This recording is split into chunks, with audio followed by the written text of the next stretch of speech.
There was a constant come and go of prisoners of every description. Drug peddlers, thieves, bandits, black marketeers, drunks, prostitutes. Some of the drunks were so violent that the other prisoners had to combine to suppress them. An enormous wreck of a woman, aged about 60, with great tumbling breasts and thick coils of white hair which had come down in her struggles, was carried in, kicking and shouting, by 4 guards who had hold of her, one at each corner. They wrenched off the boots with which she had been trying to kick them and dumped her down across Winston's lap, almost breaking his thigh bones. The woman hoisted herself upright and followed them out with a yell of, "Fucking bastards!" Then, noticing that she was sitting on something uneven, she slid off Winston's knees onto the bench. "Beg pardon, dearie," she said. "I wouldn't have sat on you, only the buggers put me there. They don't know how to treat a lady, do they?" She paused, patted her breast, and belched. "Pardon," she said. "I ain't myself quite." She leaned forward and vomited copiously on the floor. "That's better," she said, leaning back with closed eyes. "Never keep it down, that's what I say. Get it up while it's fresh on your stomach, like." She revived, turned to have another look at Winston, and seemed immediately to take a fancy to him. She put a vast arm round his shoulder and drew him toward her, breathing beer and vomit into his face. "What's your name, dearie?" she said. "Smith," said Winston. "Smith?" said the woman. "That's funny. My name's Smith, too. Why," she added sentimentally, "I might be your mother." She might, thought Winston, be his mother. She was about the right age and physique, and it was probable that people changed somewhat after 20 years in a forced labour camp. No one else had spoken to him. To a surprising extent, the ordinary criminals ignored the party prisoners. The pollits, they called them, with a sort of uninterested contempt. The party prisoners seemed terrified of speaking to anybody, and above all of speaking to one another. Only once, when 2 party members, both women, were pressed close together on the bench, he overheard amid the din of voices a few hurriedly whispered words, and in particular a reference to something called Room 101, which he did not understand. It might be 2 or 3 hours ago that they had brought him here. The dull pain in his belly never went away, but sometimes it grew better and sometimes worse, and his thoughts expanded or contracted accordingly. When it grew worse, he thought only of the pain itself and of his desire for food. When it grew better, panic took hold of him. There were moments when he foresaw the things that would happen to him with such actuality that his heart galloped and his breath stopped. He felt the smash of truncheons on his elbows and iron-shod boots on his shins. He saw himself grovelling on the floor, screaming for mercy through broken teeth. He hardly thought of Julia. He could not fix his mind on her. He loved her and would not betray her, but that was only a fact. Known as he knew the rules of arithmetic, he felt no love for her, and he hardly even wondered what was happening to her. He thought oftener of O'Brien with a flickering hope. O'Brien must know that he had been arrested.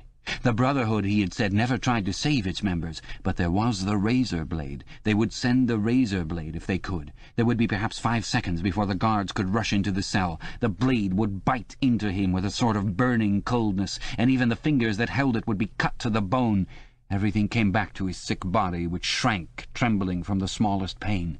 He was not certain that he would use the razor blade, even if he got the chance. It was more natural to exist from moment to moment, accepting another 10 minutes' life, even with the certainty that there was torture at the end of it. Sometimes he tried to calculate the number of porcelain bricks in the walls of the cell. It should have been easy, but he always lost count at some point or another.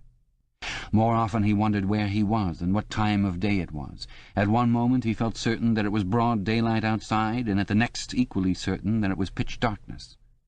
In this place, he knew instinctively, the lights would never be turned out. It was the place with no darkness. He saw now why O'Brien had seemed to recognize the illusion. In the Ministry of Love there were no windows. His cell might be at the heart of the building or against its outer wall. It might be 10 floors below ground or 30 above it. He moved himself mentally from place to place and tried to determine by the feeling of his body whether he was perched high in the air or buried deep underground. There was a sound of marching boots outside. The steel door opened with a clang.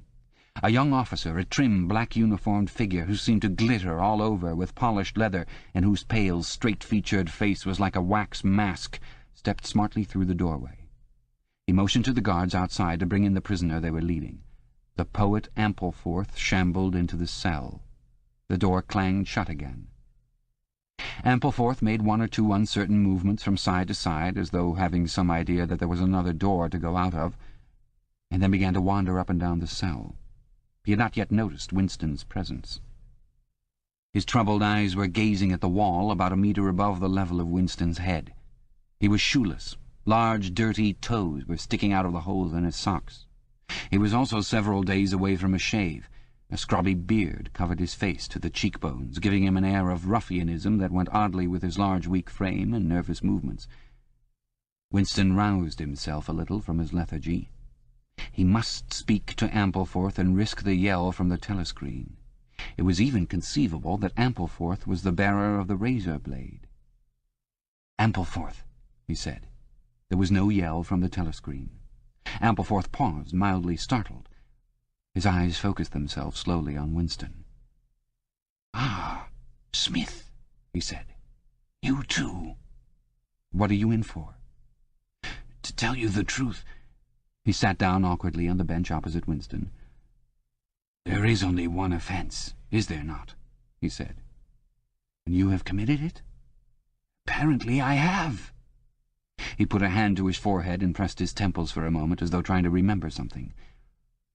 "These things happen," he began vaguely. "I have been able to recall one instance, a possible instance. It was an indiscretion, undoubtedly. We were producing a definitive edition of the poems of Kipling. I allowed the word God to remain at the end of a line. I could not help it," he added almost indignantly, raising his face to look at Winston. "It was impossible to change the line. The rhyme was rod. Do you realize that there are only 12 rhymes to rod in the entire language? For days I had racked my brains. There was no other rhyme." The expression on his face changed. The annoyance passed out of it, and for a moment he looked almost pleased.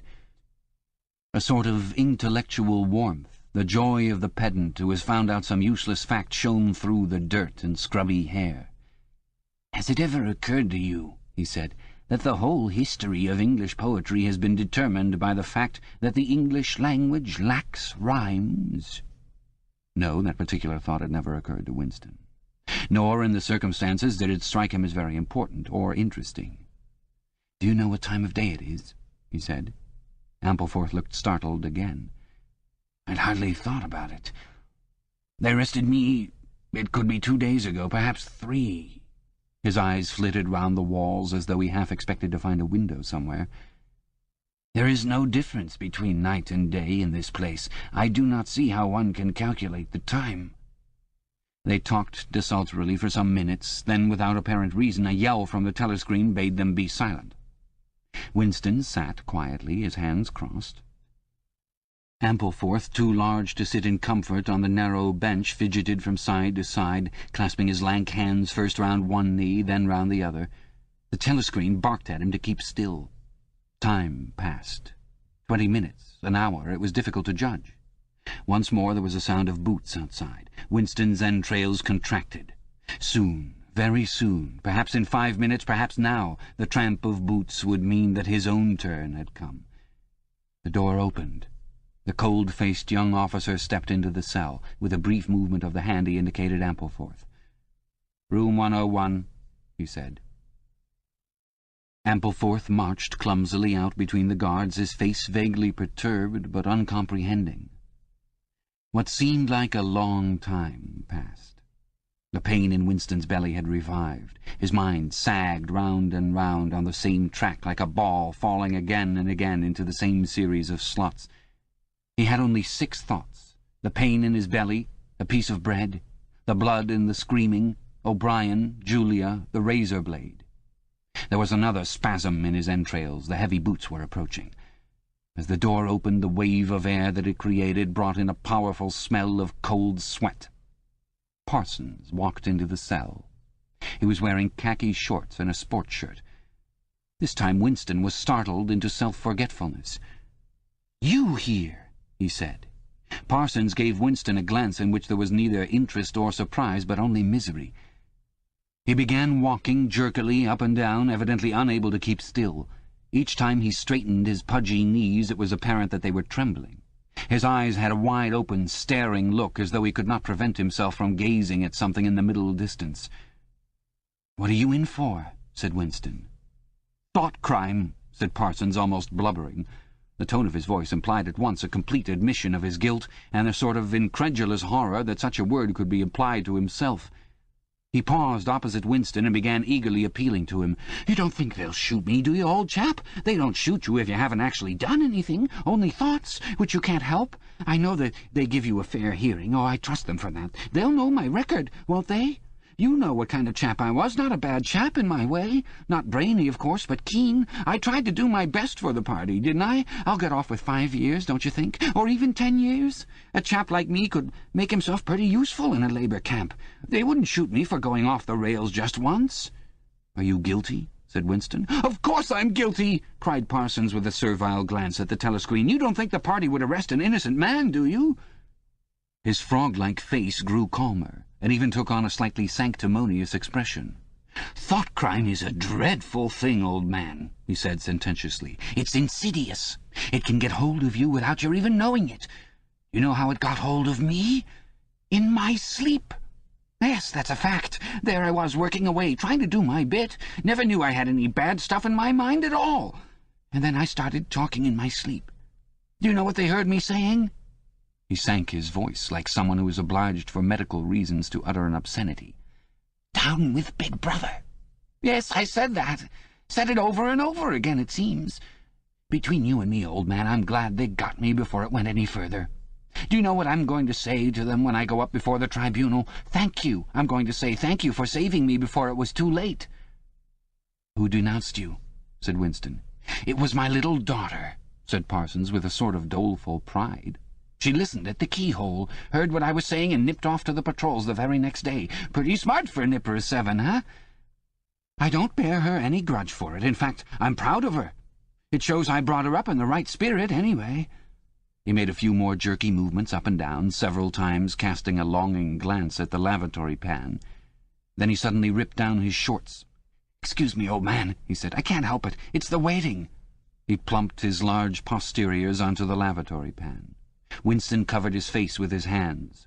"Smith!" yelled the voice from the telescreen. 6079 Smith W. Uncover your face. No faces covered in the cells. Winston uncovered his face. Parsons used the lavatory loudly and abundantly.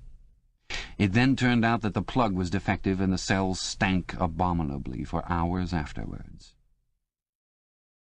Parsons was removed. More prisoners came and went mysteriously. One, a woman, was consigned to room 101, and Winston noticed seemed to shrivel and turn a different colour when she heard the words.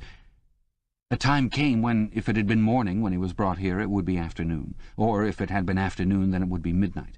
There were 6 prisoners in the cell, men and women. All sat very still. Opposite Winston there sat a man with a chinless, toothy face, exactly like that of some large, harmless rodent. His fat, mottled cheeks were so pouched at the bottom that it was difficult not to believe that he had little stores of food tucked away there. His pale grey eyes flitted timorously from face to face, and turned quickly away again when he caught anyone's eye. The door opened, and another prisoner was brought in, whose appearance sent a momentary chill through Winston. He was a commonplace, mean-looking man, who might have been an engineer or technician of some kind. But what was startling was the emaciation of his face. It was like a skull. Because of its thinness, the mouth and eyes looked disproportionately large, and the eyes seemed filled with a murderous, unappeasable hatred of somebody or something. The man sat down on the bench at a little distance from Winston. Winston did not look at him again, but the tormented, skull-like face was as vivid in his mind as though it had been straight in front of his eyes. Suddenly he realized what was the matter. The man was dying of starvation. The same thought seemed to occur almost simultaneously to everyone in the cell. There was a very faint stirring all the way round the bench. The eyes of the chinless man kept flitting toward the skull-faced man, then turning guiltily away, then being dragged back by an irresistible attraction. Presently he began to fidget on his seat. At last he stood up, waddled clumsily across the cell, dug down into the pocket of his overalls, and with an abashed air held out a grimy piece of bread to the skull-faced man. There was a furious, deafening roar from the telescreen. The chinless man jumped in his tracks. The skull-faced man had quickly thrust his hands behind his back as though demonstrating to all the world that he refused the gift. "Bumstead!" roared the voice. 2713 Bumstead J. Let fall that piece of bread." The chinless man dropped the piece of bread on the floor. "Remain standing where you are," said the voice. "Face the door. Make no movement." The chinless man obeyed. His large, pouchy cheeks were quivering uncontrollably. The door clanged open. As the young officer entered and stepped aside, there emerged from behind him a short, stumpy guard with enormous arms and shoulders. He took his stand opposite the chinless man, and then, at a signal from the officer, let free a frightful blow, with all the weight of his body behind it, full in the chinless man's mouth. The force of it seemed almost to knock him clear of the floor. His body was flung across the cell and fetched up against the base of the lavatory seat. For a moment he lay as though stunned, with dark blood oozing from his mouth and nose. A very faint whimpering or squeaking, which seemed unconscious, came out of him. Then he rolled over and raised himself unsteadily on hands and knees. Amid a stream of blood and saliva, the two halves of a dental plate fell out of his mouth. The prisoners sat very still, their hands crossed on their knees. The chinless man climbed back into his place. Down one side of his face the flesh was darkening. His mouth had swollen into a shapeless, cherry-coloured mass with a black hole in the middle of it. From time to time a little blood dripped onto the breast of his overalls. His grey eyes still flitted from face to face, more guiltily than ever, as though he were trying to discover how much the others despised him for his humiliation. The door opened. With a small gesture the officer indicated the skull-faced man. "Room 101, he said. There was a gasp and a flurry at Winston's side. The man had actually flung himself on his knees on the floor with his hands clasped together. "Comrade, officer," he cried, "you don't have to take me to that place. Haven't I told you everything already? What else is it you want to know? There's nothing I wouldn't confess. Nothing. Just tell me what it is, and I'll confess it straight off. Write it down, and I'll sign it. Anything, not room 101. "Room 101, said the officer. The man's face, already very pale, turned a colour Winston would not have believed possible. It was definitely, unmistakably, a shade of green. "Do anything to me," he yelled. "You've been starving me for weeks. Finish it off and let me die. Shoot me, hang me, sentence me to 25 years. Is there somebody else you want me to give away? Just say who it is, and I'll tell you anything you want. I don't care who it is or what you do to them. I've got a wife and 3 children. The biggest of them isn't 6 years old. You can take the whole lot of them and cut their throats in front of my eyes, and I'll stand by and watch it. But not room 101. "Room 101, said the officer. The man looked frantically round at the other prisoners, as though with some idea that he could put another victim in his own place. His eyes settled on the smashed face of the chinless man. He flung out a lean arm. "That's the one you ought to be taking, not me!" he shouted. "You didn't hear what he was saying after they bashed his face.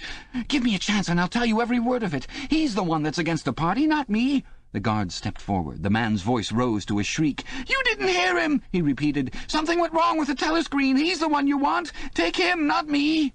The 2 sturdy guards had stooped to take him by the arms. But just at this moment he flung himself across the floor of the cell and grabbed one of the iron legs that supported the bench.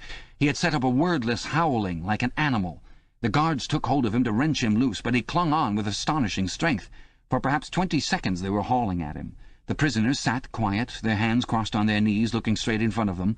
The howling stopped. The man had no breath left for anything except hanging on. Then there was a different kind of cry. A kick from the guard's boot had broken the fingers on one of his hands. They dragged him to his feet. "Room 101, said the officer. The man was led out, walking unsteadily, with head sunken, nursing his crushed hand, all the fight gone out of him. A long time passed. If it had been midnight when the skull-faced man was taken away, it was morning. If morning, it was afternoon. Winston was alone, and had been alone for hours. The pain of sitting on the narrow bench was such that often he got up and walked about, unreproved by the telescreen. The piece of bread still lay where the chinless man had dropped it. At the beginning it needed a hard effort not to look at it, but presently hunger gave way to thirst. His mouth was sticky and evil-tasting. The humming sound and the unvarying white light induced a sort of faintness, an empty feeling inside his head. He would get up because the ache in his bones was no longer bearable, and then would sit down again almost at once because he was too dizzy to make sure of staying on his feet. Whenever his physical sensations were a little under control, the terror returned. Sometimes, with a fading hope, he thought of O'Brien and the razor blade.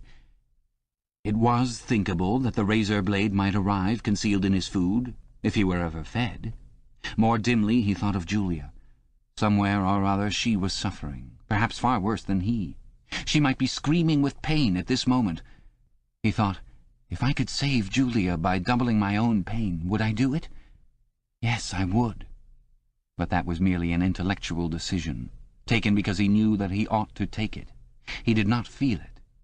In this place you could not feel anything except pain and the foreknowledge of pain. Besides, was it possible, when you were actually suffering it, to wish for any reason whatever that your own pain should increase? But that question was not answerable yet. The boots were approaching again. The door opened. O'Brien came in. Winston started to his feet. The shock of the sight had driven all caution out of him. For the first time in many years he forgot the presence of the telescreen. "They've got you too!" he cried. "They got me a long time ago," said O'Brien, with a mild, almost regretful irony. He stepped aside. From behind him there emerged a broad-chested guard with a long black truncheon in his hand. "You knew this, Winston," said O'Brien. "Don't deceive yourself. You did know it. You have always known it." Yes, he saw now. He had always known it. But there was no time to think of that. All he had eyes for was the truncheon in the guard's hand. It might fall anywhere, on the crown, on the tip of the ear, on the upper arm, on the elbow. The elbow!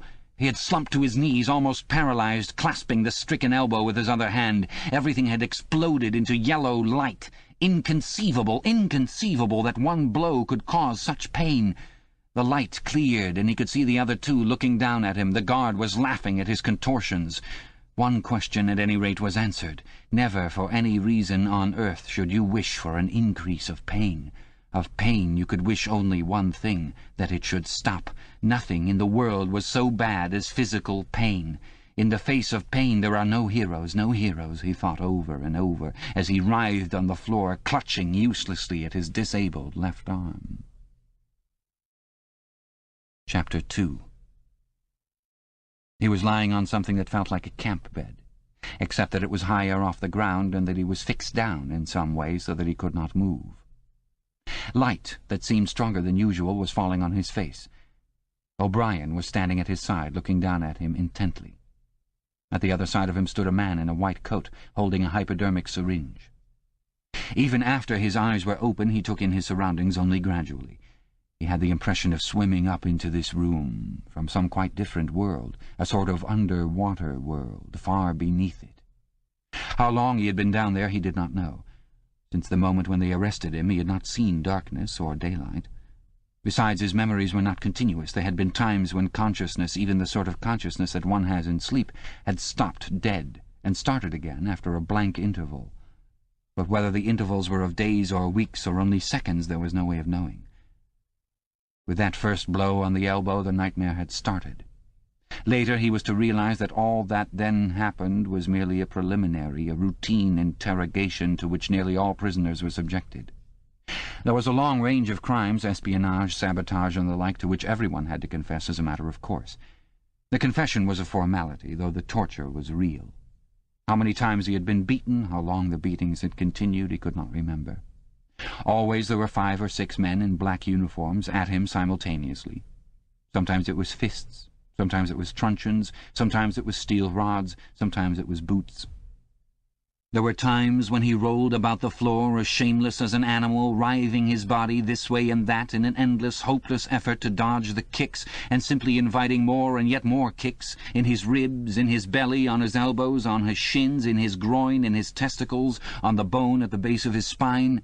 There were times when it went on, until the cruel, wicked, unforgivable thing seemed to him not that the guards continued to beat him, but that he could not force himself into losing consciousness. There were times when his nerves so forsook him that he began shouting for mercy even before the beating began, when the mere sight of a fist drawn back for a blow was enough to make him pour forth a confession of real and imaginary crimes. There were other times when he started out with the resolve of confessing nothing, when every word had to be forced out of him between gasps of pain, and there were times when he feebly tried to compromise, when he said to himself, "I will confess, but not yet. I must hold out till the pain becomes unbearable. 3 more kicks, 2 more kicks, and then I will tell them what they want." Sometimes he was beaten till he could hardly stand, then flung like a sack of potatoes under the stone floor of a cell, left to recuperate for a few hours, and then taken out and beaten again. There were also longer periods of recovery. He remembered them dimly because they were spent chiefly in a sleep or stupor. He remembered a cell with a plank bed, a sort of shelf sticking out from the wall, and a tin wash-basin, and meals of hot soup and bread and sometimes coffee. He remembered a surly barber arriving to scrape his chin and crop his hair, and business-like, unsympathetic men in white coats feeling his pulse, tapping his reflexes, turning up his eyelids, running harsh fingers over him in search of broken bones, and shooting needles into his arm to make him sleep. The beatings grew less frequent, and became mainly a threat, a horror to which he could be sent back at any moment when his answers were unsatisfactory. His questioners now were not ruffians in black uniforms, but party intellectuals, little rotund men with quick movements and flashing spectacles, who worked on him in relays over periods which lasted, he thought he could not be sure, 10 or 12 hours at a stretch. These other questioners saw to it that he was in constant slight pain, but it was not chiefly pain that they relied on. They slapped his face, wrung his ears, pulled his hair, made him stand on one leg, refused him leave to urinate, shone glaring lights in his face until his eyes ran with water. But the aim of this was simply to humiliate him and destroy his power of arguing and reasoning. Their real weapon was the merciless questioning that went on and on, hour after hour, tripping him up, laying traps for him, twisting everything that he said, convicting him at every step of lies and self-contradiction, until he began weeping as much from shame as from nervous fatigue. Sometimes he would weep 6 times in a single session. Most of the time they screamed abuse at him and threatened at every hesitation to deliver him over to the guards again, but sometimes they would suddenly change their tune, call him comrade, appeal to him in the name of Ingsoc and Big Brother, and ask him sorrowfully whether even now he had not enough loyalty to the party left to make him wish to undo the evil he had done. When his nerves were in rags after hours of questioning, even this appeal could reduce him to snivelling tears. In the end, the nagging voices broke him down more completely than the boots and fists of the guards. He became simply a mouth that uttered, a hand that signed whatever was demanded of him. His sole concern was to find out what they wanted him to confess, and then confess it quickly, before the bullying started anew.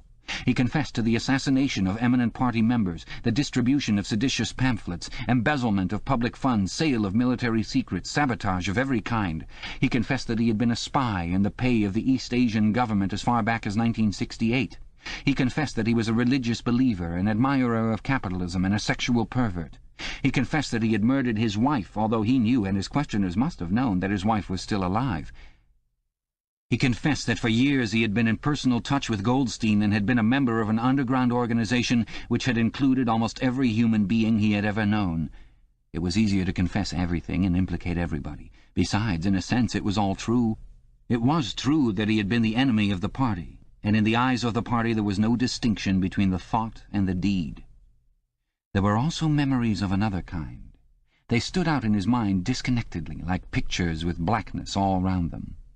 He was in a cell, which might have been either dark or light, because he could see nothing except a pair of eyes. Near at hand some kind of instrument was ticking, slowly and regularly. The eyes grew larger and more luminous. Suddenly he floated out of his seat, dived into the eyes, and was swallowed up. He was strapped into a chair, surrounded by dials, under dazzling lights. A man in a white coat was reading the dials. There was a tramp of heavy boots outside. The door clanged open. The waxen-faced officer marched in, followed by 2 guards. "Room 101, said the officer. The man in the white coat did not turn around. He did not look at Winston either. He was looking only at the dials. He was strolling down a mighty corridor, a kilometre wide, full of glorious golden light, roaring with laughter and shouting out confessions at the top of his voice. He was confessing everything, even the things he had succeeded in holding back under the torture. He was relating the entire history of his life to an audience who knew it already. With him were the guards, the other questioners, the men in white coats, O'Brien, Julia, Mr. Charrington, all rolling down the corridor together and shouting with laughter. Some dreadful thing which had lain embedded in the future had somehow been skipped over and had not happened. Everything was all right. There was no more pain. The last detail of his life was laid bare, understood, forgiven. He was starting up from the plank bed in the half-certainty that he had heard O'Brien's voice. All through his interrogation, although he had never seen him, he had had the feeling that O'Brien was at his elbow, just out of sight. It was O'Brien who was directing everything.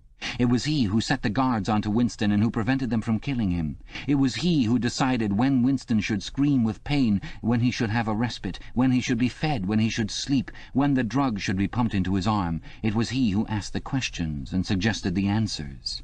He was the tormentor, he was the protector, he was the inquisitor, he was the friend. And once, Winston could not remember whether it was in drugged sleep or in normal sleep, or even in a moment of wakefulness, a voice murmured in his ear, "Don't worry, Winston. You are in my keeping. For 7 years I have watched over you. Now the turning point has come. I shall save you. I shall make you perfect."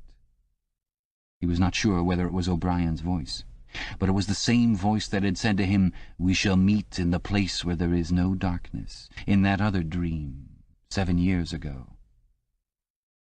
He did not remember any ending to his interrogation. There was a period of blackness, and then the cell or room in which he now was had gradually materialized round him. He was almost flat on his back and unable to move. His body was held down at every essential point. Even the back of his head was gripped in some manner. O'Brien was looking down at him gravely and rather sadly. His face, seen from below, looked coarse and worn, with pouches under the eyes and tired lines from nose to chin. He was older than Winston had thought him. He was perhaps 48 or 50. Under his hand there was a dial, with a lever on top and figures running round the face. "I told you," said O'Brien, "that if we met again it would be here." "Yes," said Winston. Without any warning except a slight movement of O'Brien's hand, a wave of pain flooded his body. It was a frightening pain, because he could not see what was happening, and he had the feeling that some mortal injury was being done to him. He did not know whether the thing was really happening, or whether the effect was electrically produced, but his body was being wrenched out of shape, the joints were being slowly torn apart. Although the pain had brought the sweat out on his forehead, the worst of all was the fear that his backbone was about to snap. He set his teeth and breathed hard through his nose, trying to keep silent as long as possible. "You are afraid," said O'Brien, watching his face, "that in another moment something is going to break. Your especial fear is that it will be your backbone. You have a vivid mental picture of the vertebrae snapping apart and the spinal fluid dripping out of them. That is what you are thinking, is it not, Winston?" Winston did not answer. O'Brien drew back the lever on the dial. The wave of pain receded almost as quickly as it had come. "That was 40, said O'Brien. "You can see that the numbers on this dial run up to 100. Will you please remember throughout our conversation that I have it in my power to inflict pain on you at any moment and to whatever degree I choose. If you tell me any lies, or attempt to prevaricate in any way, or even fall below your usual level of intelligence, you will cry out with pain, instantly. Do you understand that?" "Yes," said Winston. O'Brien's manner became less severe. He resettled his spectacles thoughtfully and took a pace or two up and down. When he spoke, his voice was gentle and patient. He had the air of a doctor, a teacher, even a priest, anxious to explain and persuade rather than to punish. "I am taking trouble with you, Winston," he said, "because you are worth trouble. You know perfectly well what is the matter with you. You have known it for years, though you have fought against the knowledge. You are mentally deranged. You suffer from a defective memory. You are unable to remember real events, and you persuade yourself that you remember other events which never happened. Fortunately, it is curable. You have never cured yourself of it because you did not choose to. There was a small effort of the will that you were not ready to make. Even now I am well aware you are clinging to your disease under the impression that it is a virtue. Now we will take an example. At this moment, which power is Oceania at war with?" "When I was arrested, Oceania was at war with East Asia." "With East Asia. Good. And Oceania has always been at war with East Asia, has it not?" Winston drew in his breath. He opened his mouth to speak, and then did not speak. He could not take his eyes away from the dial. "The truth, please, Winston. Your truth. Tell me what you think you remember." "I remember that until only a week before I was arrested, we were not at war with East Asia at all. We were in alliance with them." The war was against Eurasia. That had lasted for 4 years. Before that, O'Brien stopped him with a movement of the hand. "Another example," he said. "Some years ago you had a very serious delusion indeed. You believed that 3 men, 3 one-time party members named Jones, Aronson, and Rutherford, men who were executed for treachery and sabotage after making the fullest possible confession, were not guilty of the crimes they were charged with. You believed that you had seen unmistakable documentary evidence proving that their confessions were false. There was a certain photograph about which you had a hallucination. You believed that you had actually held it in your hands. It was a photograph something like this." An oblong slip of newspaper had appeared between O'Brien's fingers. For perhaps 5 seconds it was within the angle of Winston's vision. It was a photograph, and there was no question of its identity. It was the photograph. It was another copy of the photograph of Jones, Aronson, and Rutherford at the party function in New York, which he had chanced upon 11 years ago and promptly destroyed. For only an instant it was before his eyes, then it was out of sight again. But he had seen it. Unquestionably he had seen it. He made a desperate, agonizing effort to wrench the top half of his body free. It was impossible to move so much as a centimetre in any direction. For the moment he had even forgotten the dial. All he wanted was to hold the photograph in his fingers again, or at least to see it. "It exists!" he cried. "No," said O'Brien. He stepped across the room. There was a memory hole in the opposite wall. O'Brien lifted the grating. Unseen, the frail slip of paper was whirling away on the current of warm air. It was vanishing in a flash of flame. O'Brien turned away from the wall. "Ashes," he said. "Not even identifiable ashes. Dust. It does not exist. It never existed." "But it did exist. It does exist. It exists in memory. I remember it. You remember it." "I do not remember it," said O'Brien. Winston's heart sank. That was doublethink. He had a feeling of deadly helplessness. If he could have been certain that O'Brien was lying, it would not have seemed to matter. But it was perfectly possible that O'Brien had really forgotten the photograph. And if so, then already he would have forgotten his denial of remembering it, and forgotten the act of forgetting. How could one be sure that it was simply trickery? Perhaps that lunatic dislocation in the mind could really happen. That was the thought that defeated him. O'Brien was looking down at him speculatively. More than ever he had the air of a teacher taking pains with a wayward but promising child. "There is a party slogan dealing with control of the past," he said. "Repeat it, if you please." "Who controls the past controls the future. Who controls the present controls the past," repeated Winston obediently. "Who controls the present controls the past," said O'Brien, nodding his head with slow approval. "Is it your opinion, Winston, that the past has real existence?" Again the feeling of helplessness descended upon Winston. His eyes flitted toward the dial.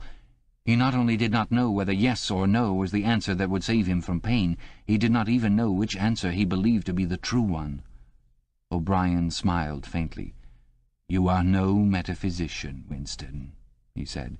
"Until this moment you never had considered what is meant by existence. I will put it more precisely. Does the past exist concretely in space?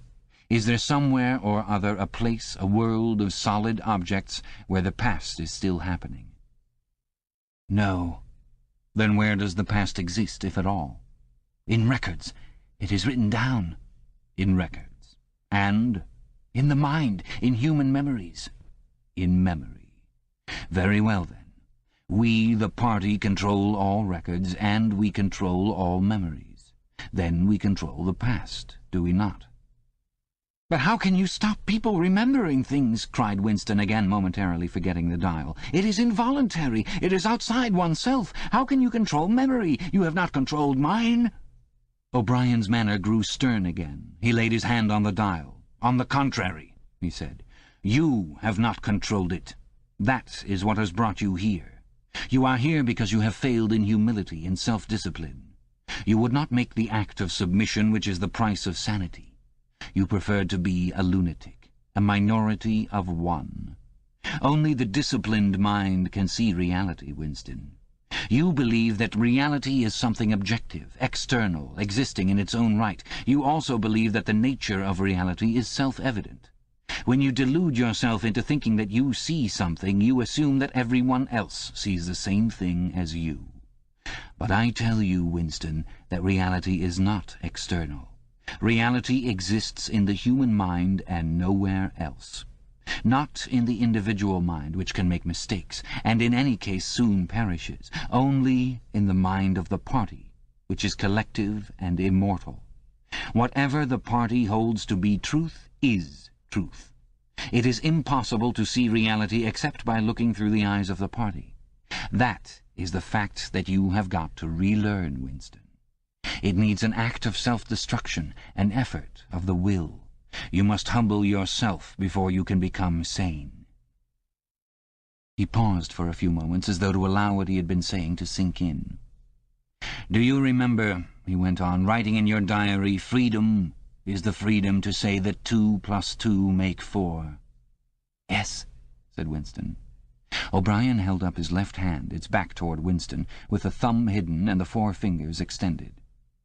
"How many fingers am I holding up, Winston?" 4. "And if the party says that it is not 4 but 5, then how many?"